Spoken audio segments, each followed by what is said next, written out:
My name is Karen Paulsen. I am a clinical coordinator / educator for Northwest Hospital Medical Center, and I'm also affiliated with the Community Health Education and Simulation Center in Seattle, Washington.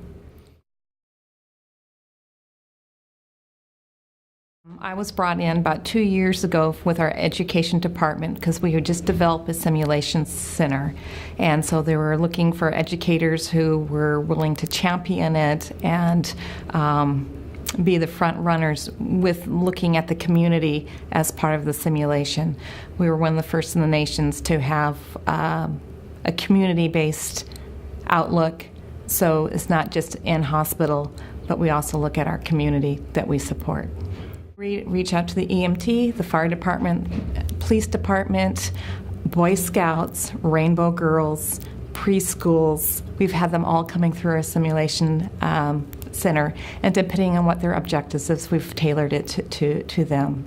Yeah, we're very fortunate. We're right next to our rehabilitation unit, which has what's called Easy Street, which is a simulated community, which has a bank, a laundromat, a grocery store, a restaurant, an apartment, a car, a bus stop, and so we can utilize that area to incorporate into our scenarios, which is wonderful for the fire department or the EMTs if they have to practice an emergency delivery, or there was an accident in a kitchen with a pressure cooker that exploded. They can have different scenarios to practice with.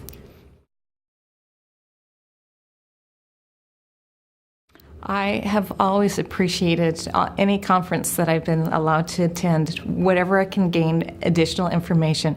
I always feel like I don't know enough. Even though they consider you the expert, it's like I still have a lot to learn, and it's whatever pearls of wisdoms I can gain from other people, I'm all for it. The end outcome is what is our goal? It's patient outcome, patient safety.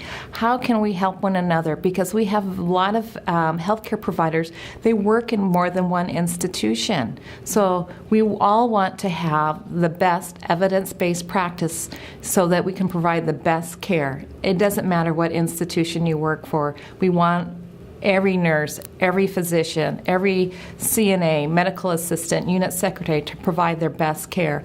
And this is one way that we can, by sharing the information and with some transparency, that we can do that.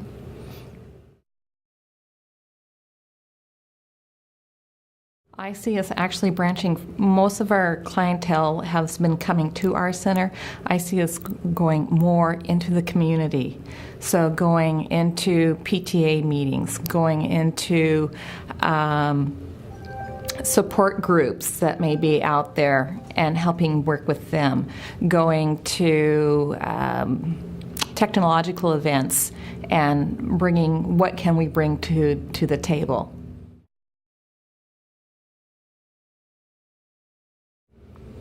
Dive in.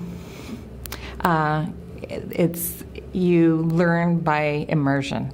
The more you do it, the better you get at it. Look at your peers. Watch other people's style. Take what you can learn from them. For example, when I first started debriefing, I was doing too much lecturing because I had come from an educator background where you want to share all your wealth of information.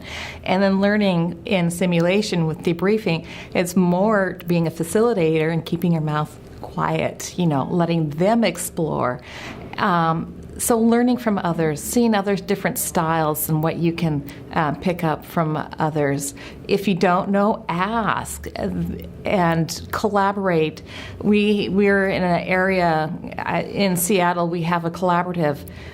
Everybody's willing to share their information. So I personally don't have childbirth center background, but I can go over to one of my counterpart hospitals, to like Swedish Medical Center, and where they may do more using simulators or using Noel, and they will help me learn their techniques to what I can bring back to our institute. It's just networking. Everybody is so willing to share their information, their knowledge, so that you can improve, and they also want to come and see what you have to offer, because what you may not think is important, they will think is important.